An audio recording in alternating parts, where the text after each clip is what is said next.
दोस्तों, आपने भी अक्सर अपने पेरेंट्स को ये बोलते हुए सुना होगा कि त्योहार का समय है, ज़्यादा बाहर मत घूमना, कुछ मीठा खाकर बाहर मत जाना, या चौराहे पर कुछ रखा हुआ दिखे तो उसे छूना मत।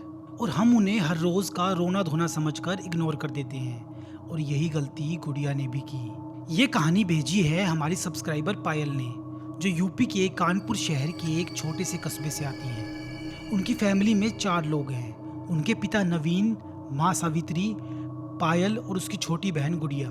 पायल के पिता एक प्राइवेट कंपनी में जॉब करते हैं और उनकी माँ हाउसवाइफ है।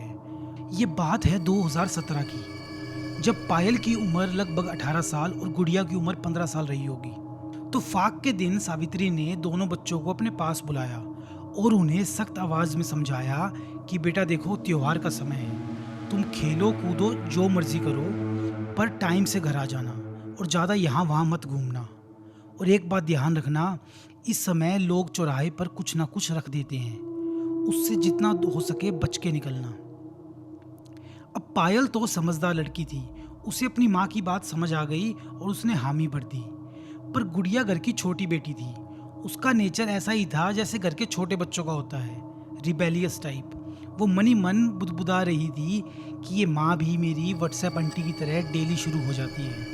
और माँ की बात पर ध्यान दिए बिना ही वो घर से बाहर निकल गई। तो अब होली का त्योहार था, चारों तरफ रंगों की धूम थी। सब एक दूसरे को रंग लगा रहे थे और खूब मौज मस्ती कर रहे थे। पायल और गुड़िया भी अपने दोस्तों के साथ खूब होली खेल रही थी। हर गली में रंगों की नदियां बह रही थी। तो पायल, जो कि रिजर्व नेचर की लड़की थी, वो तो कुछ देर होली खेल कर घर वापस आ गई। पर गुड़िया अपने दोस्तों के साथ काफी आगे निकल गई। उसने पायल को बोला कि माँ को बता देना, मैं शाम तक वापस लौटूंगी। और शाम के समय जब गुड़िया वापस लौट रही थी, तो नीम चौराहे के पास उसे एक कलश दिखा। एक छोटा सा कलश जो कि लाल कपड़े से बंधा हुआ था। उस कलश के पास में एक टूटा हुआ दिया रखा था और वहीं आसपास कुछ फूल भी पड़े थे। पहले तो गुड़िया ने उसे इग्नोर किया, पर फिर उसके मन में आया कि आखिर इस क्लश में ऐसा क्या है जो माँ हमेशा टोकती रहती है। तो उसने अपने आसपास देखा। जब उसने देखा कि यहाँ कोई नहीं है, तो उसके मन में शरारत आ गई और वो चुपचाप उस क्लश के पास जाकर बैठ गई। पहले तो वो उसे बाहर से ही देख रही थी, वो किसी सामान्य क्लश जैसा ही लग रहा था। पर फिर उसने हाथ आगे बढ़ाकर उसे पकड़ लिया। उसने बताया कि उसे ऐसा लग रहा था मानो ये कलश सांस ले रहा हो, मानो इसके अंदर कोई बैठा हो। तो इस चीज से उसकी क्यूरियोसिटी और बढ़ गई। उसने कलश को उठाया और ऊपर से उसका धागा खोलना शुरू किया। गुड़िया ने उसके धागे को खोलकर ऊपर से लाल कपड़ा हटा दिया।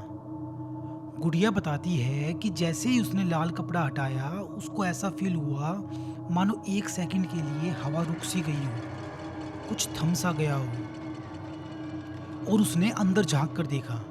जब अंदर झांकने पर कुछ नहीं दिखा, तो उसने अपना हाथ अंदर डाला।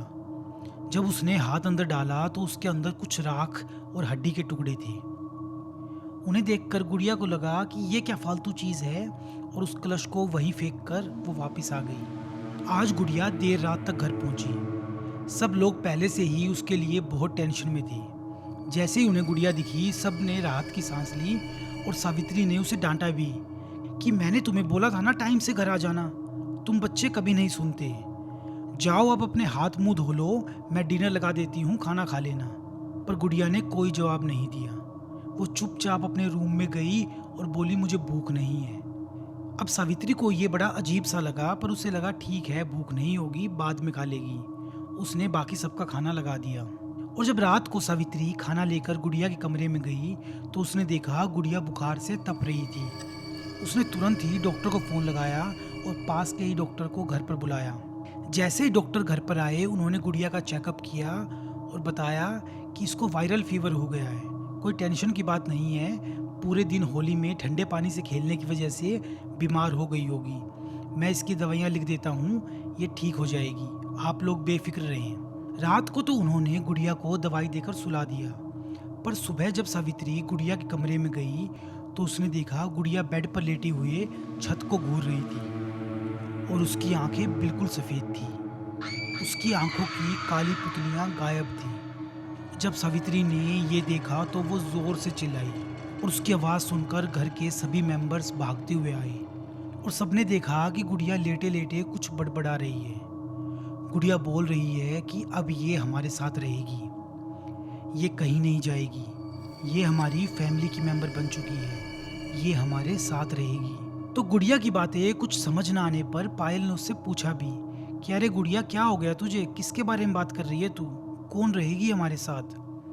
पर गुड़िया वही रिपीट करे जा रही थी कि ये अब यहीं रहेगी। सावित्री कहने को तो एक हाउसवाइफ थी और गांव की सीधी सादी औरत थी, पर उसे काफ़ी नॉलेज थी। जब उसने गुड़िया को ऐसी हालत में देखा, वो तभी समझ गई थी कि अब गुड़िया बहुत बड़ी मुसीबत में फंस चुकी है। उसे ये अब समझ आ गया था कि इसको कोई वायरल फीवर नहीं है, ये किसी गलत ताकत की चपेट में आ चुकी है। तो सावित्री ने बिना टाइम वेस्ट किए तुरंत ही उनके कस्बे के मान्य बाबा ओम तिलक को बुलाया और बाबा तुरंत ही उनके घर पहुंच गए। जैसे ही बाबा ने गुड़िया को देखा, बाबा देखते ही बोले कि इसकी पलक तो चढ़ी हुई है, ये ओपरी पर आई है, कोई प्रेत इस लड़की पर आ गया है, ये आखिर गई कहाँ थी? तो पायल ने बताया कि ये तो यहीं आसपास खेल रही थी, पता नहीं ऐसा ये कहाँ चली गई कि ये सब हो गया। उन्होंने गुड़िया से पूछना भी चाहा, पर गुड़िया वही सब चीज़ें रिपीट कर रही थी कि ये औरत मेरे साथ रहेगी, ये यहीं रहेगी। तो सावित्री और बाबा गुड़िया के दोस्तों के पास गए।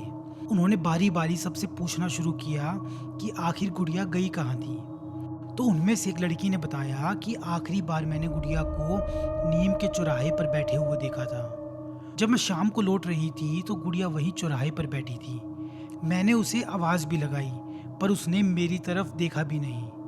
उसकी बात सुनकर तुरंत ही सावित्री नीम चौराहे पर गई। जब वो वहाँ पहुँची तो उसने देखा वहाँ पर एक मटकी टूटी हुई थी, उसके अंदर से कुछ काली राख और हड्डियाँ पड़ी थी। उसको देखकर एक बार के लिए सावित्री डर सी गई कि कहीं हमारी बेटी ने इसे छू ना लिया हो। और सावित्री जब वहीं पास में खड़ी एक बूढ़ी औरत के पास गई तो उसने बताया कि लगता है कल रात किसी ने इस मटकी को तोड़ दिया। ये सिर्फ मटकी नहीं है, ये बंधन है, यहाँ पर एक आत्मा को बांध रखा था। उस औरत की बात सुनते ही सावित्री के पैरों तले जमीन खिसक गई। सावित्री बोली, कैसा बंधन, कौन आत्मा, किसने रखा है ये? तो उस बूढ़ी औरत ने बताया कि 10 साल पहले होली के दिन एक औरत ने इस चौराहे पर खुदकुशी कर ली थी। उसने किरोसिन डालकर खुद को आग लगा ली थी। उसके बच्चे माँ माँ चिल्लाते रहे और वो औरत जलकर वहीं राख हो गई। कहते हैं तब से उसकी आत्मा यहीं भटक रही है। हर साल होली के समय उसकी आत्मा को बांधने के लिए गांव के लोग इस चौराहे पर ये कलश रखते हैं। और अब किसी ने ये कलश तोड़कर बहुत बड़ी गलती कर दी। जब वो बूढ़ी औरत बोल रही थी तो सावित्री चुपचाप सुन रही थी, मानो वो किसी गहरे सदमे में चली गई हो। उसे पता था कि गुड़िया से जाने अनजाने में कितनी बड़ी भूल हो गई है। जब सावित्री घर वापस आई तो उसने देखा गुड़िया अपने कमरे में चुपचाप बैठी है। घर के सभी लोग उससे बात करने की कोशिश कर रहे हैं, पर गुड़िया कोई जवाब नहीं दे रही। वो चुपचाप बैठे एक जगह घूरे जा रही है और उसकी वही सफ़ेद आंखें सबको डरा रही है। और जब सावित्री ने बाबा से इस बारे में बात की तो बाबा ने उसकी बात ध्यान से सुनी और फिर बहुत देर सोचने के बाद बोले, अब से 3 दिन बाद वही तिथि है जो 10 साल पहले थी जब उस औरत ने अपनी जान दी थी। और उसी दिन हमें नीम चौराहे पर हवन करना होगा और उस आत्मा को उस कलश के अंदर फिर से बांधना होगा। अगर वो आत्मा ज़्यादा समय तक बाहर रही तो वो गुड़िया को नहीं छोड़ेगी। ये बोलकर बाबा वहाँ से चले गए। और अब बाबा ने बताया था कि 3 दिन तक गुड़िया का ध्यान रखना, उसे कहीं बाहर मत जाने देना, और जब वो घर पर भी हो तब भी उस पर नज़र रखना और उसे कभी अकेला मत छोड़ना। तो सावित्री ने पायल को बोला था कि रात के समय भी तुम गुड़िया के साथ ही सो जाना, और दिन में तो हम सब घर पर होते ही हैं। अब गुड़िया पूरे दिन बुखार में तप रही थी, ना ही वो दवाई ले रही थी और ना ही किसी की बात सुन रही थी। वो चुपचाप घंटों तक एक ही जगह बैठी रहती और वही चीज़ बोलती रहती कि ये औरत हमारे साथ रहेगी। गुड़िया को ऐसी हालत में देखकर सब बहुत परेशान थे। सबको यही लग रहा था कि 3 दिन की बात है, उसके बाद सब सही हो जाएगा। आज रात के समय जब सावित्री सो रही थी तो किसी आवाज़ से उसकी नींद खुली, और जब उसने ध्यान से सुना तो उसे छत पर 2-3 लोगों के दौड़ने की आवाज़ सुनाई दी। पहले तो वो बहुत डर गई थी। उसे लगा कहीं हमारे घर में चोर तो नहीं घुस गए, पर वो आवाज़ किसी बच्चों की लग रही थी। तो उसे लगा मुझे जाकर देखना चाहिए कि आखिर इतनी रात को हमारी छत पर किसके बच्चे आ गए। तो वो अपने पति को उठाए बिना ही धीरे-धीरे ऊपर गई। वो अंधेरे में ही डरते-डरते सीढ़ियों से ऊपर चढ़ रही थी और ऊपर जाकर जैसे ही उसने छत का दरवाज़ा खोला, तो उसने देखा सामने ही कोने में गुड़िया बैठी थी और गुड़िया अपनी माँ को देखकर एक क्रीपी सी स्माइल दे रही थी। और जैसे ही सावित्री ने गुड़िया को देखा, सावित्री की आंखें फटी की फटी रह गई और गुड़िया ज़ोर-ज़ोर से हँसने लगी और हँसते-हँसते बोली कि अब मैं कहीं नहीं जाऊँगी, अब मैं आ गई हूँ, अब मैं यहीं रहूँगी। ये सब देखकर सावित्री की आँखों से आँसू आने लगे, पर वो अब कुछ नहीं कर सकती थी। उसको जैसे-तैसे 3 दिन निकालने थे और अगले 3 दिन उसकी ज़िंदगी के बहुत ही भयानक दिन होने वाले थे। अब पूरे दिन घर में यही माहौल रहने लगा। कभी घर में ज़ोर-ज़ोर से बर्तनों के गिरने की आवाज़ आती, तो कभी गुड़िया के चीखने की। कई बार तो जब पायल उसको खाना खिलाती, तो वो पायल पर ही झपट पड़ती। कहती, "तू निकल जा इस घर से, तेरी कोई ज़रूरत नहीं है।" जैसे-तैसे सब मिलकर उसको काबू करते, तो फिर वो ज़ोर-ज़ोर से हँसना शुरू कर देती। उसको ऐसी हालत में देखकर सब लोग अंदर से टूट चुके थे। एक दिन पायल ने अपनी माँ को बताया कि माँ, जब गुड़िया शीशे के सामने खड़ी थी, तो मैंने देखा कि शीशे में गुड़िया के पीछे एक औरत और भी थी। उसका पूरा चेहरा जला हुआ था और उसने अपना हाथ गुड़िया के सर पर रखा हुआ था। पायल की सारी बातें सावित्री चुपचाप सुन रही थी और मन ही मन हर रोज एक नई मौत मर रही थी। 3 दिन बाद रात के समय बाबा घर पर आए और वो सब लोग गुड़िया को लेकर नीम के चौराहे पर गए और वहां जाकर पूरे विधि विधान के साथ हवन करना शुरू किया। जैसे ही हवन शुरू हुआ, गुड़िया की हालत बेकाबू हो गई थी। उसने जोर जोर से चीखना चिल्लाना शुरू कर दिया। 2 लोगों ने पकड़कर गुड़िया को बैठा रखा था, पर फिर भी गुड़िया काबू नहीं आ रही थी। आज उसकी आवाज़ पूरी तरह चेंज हो चुकी थी। वो किसी मर्दानी आवाज़ में बात कर रही थी और बोल रही थी, "मैं यहीं रहूँगी, ये घर अब मेरा है। अगर तुम लोगों ने इस हवन को नहीं रोका, तो इस गुड़िया को इसी आग में फेंक दूँगी। ये घर अब मेरा हो चुका है।" उसकी ऐसी बातें सुनकर पायल ज़ोर-ज़ोर से रोने लगी, पर बाबा ने उनकी हिम्मत बढ़ाते हुए बोला कि तुम लोग टेंशन मत लो, सिर्फ इसको पकड़ के रखो, और हवन को कंटिन्यू रखा। और ऐसे ही 3-4 घंटे तक हवन चलता रहा और गुड़िया ज़ोर-ज़ोर से चीख रही थी, चिल्ला रही थी और उसने अपने नाखून अपने चेहरे पर, अपने हाथों पर मारने शुरू कर दिए। जो भी उसको पकड़ने की कोशिश करता, उसे अपने दाँतों से ज़ोर से काट लेती। उसकी हालत इतनी खराब हो चुकी थी कि उसको काबू करने के लिए उसे पेड़ से बाँधना पड़ा। पेड़ से बाँधकर हवन को आगे बढ़ाया गया और 1-2 घंटे के बाद गुड़िया धीरे-धीरे ढीली पड़नी शुरू हुई और सुबह 4 बजे के आसपास गुड़िया वहीं बेहोश हो गई। बाबा बोले कि अब फाइनली उस आत्मा ने इसका शरीर छोड़ दिया है, और बाबा ने एक कलश में कुछ राख और सामग्री डालकर उसको वहीं बांध दिया और उस कलश को रोड के बीचों बीच रख दिया। बाबा बोले कि जिस कलश से वो बाहर निकली थी, आज हमने उसका फिर से वहीं बंधन कर दिया है। अब उस कलश को वहीं चौराहे पर छोड़कर वो सब लोग गुड़िया को लेकर घर वापस आ गए। पायल ने हमें बताया कि 3-4 दिन तक तो गुड़िया बेहोशी की हालत में ही रही। उसकी बॉडी में बहुत वीकनेस आ गई थी। 3-4 दिन के बाद भी जब उसे होश आया, तो वो इतनी कमज़ोर थी कि खुद से चल भी नहीं पा रही थी। बाबा ने बताया था कि उस आत्मा ने इसको अंदर से खोखला कर दिया है। इसकी रिकवरी में टाइम लगेगा। अब धीरे-धीरे गुड़िया का बुखार कम होने लगा और उसने खाना-पीना भी शुरू कर दिया। पायल ने हमें बताया कि 2 महीने में जाकर गुड़िया पूरी तरह से ठीक हो पाई, और तब हमने कसम खा ली कि आज के बाद किसी भी त्योहार पर घर से बाहर नहीं निकलेंगे। दोस्तों, हमारे पेरेंट्स हमें अक्सर इस बारे में समझाते रहते हैं कि बेटा, त्योहार का समय है, ध्यान रखना, पर हम उनकी बातों पर कभी ध्यान नहीं देते।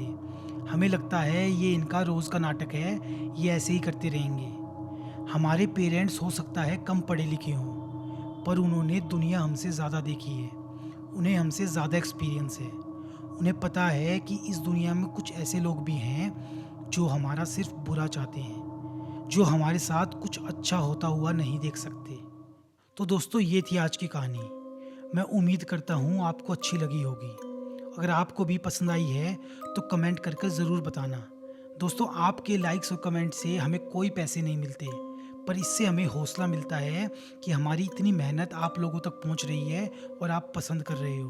तो प्लीज़ आप लाइक और कमेंट ज़रूर किया करें। मैं इसी तरह नई नई कहानियाँ हर हफ्ते लाता रहूँगा। और अगर आपके पास भी इस तरह कोई सच्ची घटना है जो आप हम सबसे शेयर करना चाहते हो, तो आप मुझे भेज सकते हो मेरे इंस्टाग्राम डीएम पर या मेरी ईमेल आईडी पर। मैं आपसे मिलता हूँ अगली कहानी में। धन्यवाद।